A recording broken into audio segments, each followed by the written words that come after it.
ಇತರ ಎಲ್ಲ ಸ್ನೇಹಿತರೆ, ಒಳ ಮೀಸಲಾತಿ ಬಗ್ಗೆ ಬಹಳ ಹೋರಾಟಗಳು ನಡೆದಿದ್ದಾವೆ ಬಹಳ ವರ್ಷಗಳಿಂದ.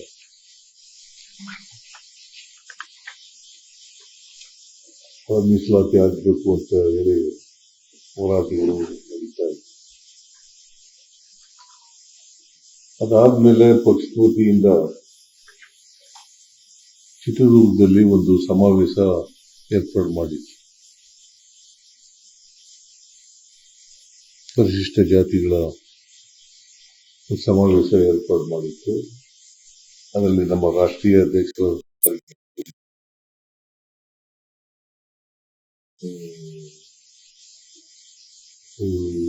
ಡಾಕ್ಟರ್ ಪರಮೇಶ್ವರ್ ಅವರ ನೇತೃತ್ವದಲ್ಲಿ ನಡೆಯಿತು. ಅಲ್ಲಿ ಒಳ ಮೀಸಲಾತಿ ಮಾಡಲಿಕ್ಕೆ ಎಲ್ಲ ಗುಂಪುಗಳು ಕೂಡ ಎಸ್ಸಿನಲ್ಲಿ ಅನೇಕ ಎಡಗೈನವರು, ಬಲಗೈನವರು, ಲಂಬಾಣಿ, ಬೋವಿಗಳು, ಪರಮ, ಕೊರ್ಚ ಮತ್ತೆ 59 ಜಾತಿಗಳು, ಅಲೆಮಾರಿ ಜಾತಿಗಳು ಬರ್ತವೆ. ಅವರೆಲ್ಲರೂ ಕೂಡ ಭಾಗವಹಿಸಿದ್ರು. ಅಲ್ಲಿ ಒಳ ಮೀಸಲಾತಿಯನ್ನು ಮಾಡಲಿಕ್ಕೆ ಸರ್ವಾನುಮತದಿಂದ ಒಪ್ಪಿಗೆ ಆಗಿದೆ. ಅದಾದ್ಮೇಲೆ ಚುನಾವಣಾ ಸಂದರ್ಭದಲ್ಲಿ, ಚುನಾವಣೆಗಿಂತ ಪೂರ್ವದಲ್ಲಿ ಡಾಕ್ಟರ್ ಪರಮೇಶ್ವರ್ ಅವರ ಅಧ್ಯಕ್ಷತೆಯಲ್ಲಿ ಒಂದು ಪ್ರಣಾಳಿಕಾ ಸಮಿತಿ ರಚನೆಯಾಗಿದೆ. ಆ ಪ್ರಣಾಳಿಕೆಯಲ್ಲೂ ಕೂಡ ಒಳ ಮೀಸಲಾತಿಯನ್ನ ಸರ್ಕಾರ ಕೊಡ್ತದೆ ಅಂತಕ್ಕಂಥ ಭರವಸೆಯನ್ನು ಕೊಟ್ಟಿದೆ. ಅದಾದ್ಮೇಲೆ 1/8/2024 1/8/2024 ಸುಪ್ರೀಂ ಕೋರ್ಟ್ನವರು ಒಂದು ತೀರ್ಮಾನವನ್ನು ಒಳ ಮೀಸಲಾತಿ ಮಾಡಬಹುದು ಅಂತೇಳಿ ತೀರ್ಪನ್ನು ಕೊಟ್ಟರು. ಅದು 7 ಜಡ್ಜಸ್ ಇದ್ರು, ವಿಭಾಗೀಯ ಪೀಠ ಕೊಟ್ಟ ತೀರ್ಪು. ಒಳ ಮೀಸಲಾತಿ ಮಾಡಲಿಕ್ಕೆ ಸಂವಿಧಾನದ ವಿರೋಧ ಇಲ್ಲ ಅಂತೇಳಿ ಒಂದು ತೀರ್ಪನ್ನು ಕೊಟ್ಟರು. ಆ ತೀರ್ಪು ಆದ್ಮೇಲೆ ನಾವು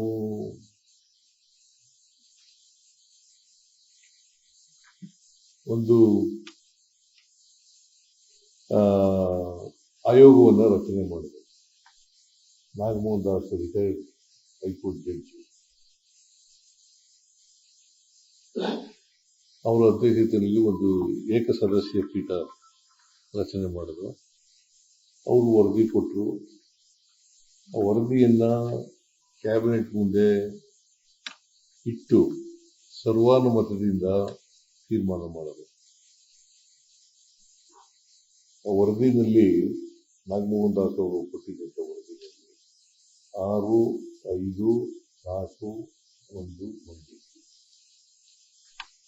ABCDE ಅಂತ ಕೆಟಗರಿ ಮಾಡಿ ಕೊಟ್ಟಿದ್ರು.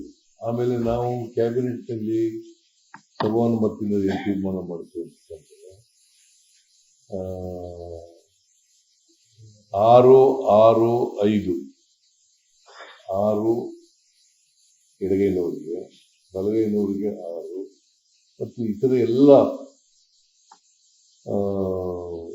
ಅಲೆಮಾರಿ ಜನಾಂಗಗಳು ಸೇರಿ ಬೋವಿ, ಲಂಬಾಣಿ ಇವರಿಗೆಲ್ಲ 5 ಅಂತ ತೀರ್ಮಾನ. ಅದಾದ್ಮೇಲೆ ಒಂದು ಕಾನೂನು ಕೂಡ ಆಯಿತು. ಕಾನೂನು ರಾಜ್ಯಪಾಲರು ಸೈನ್ ಹಾಕಿ ಅದನ್ನ ಕಳಿಸಿದ್ರು. ಈ ಕಾನೂನು ಮಾಡಿದ ಮೇಲೆ ನ್ಯೂಸ್ ಫಸ್ಟ್ ನಿರ್ಭೀತಿಯಿಂದ ನಿಮ್ಮ ಪರವಾಗಿ.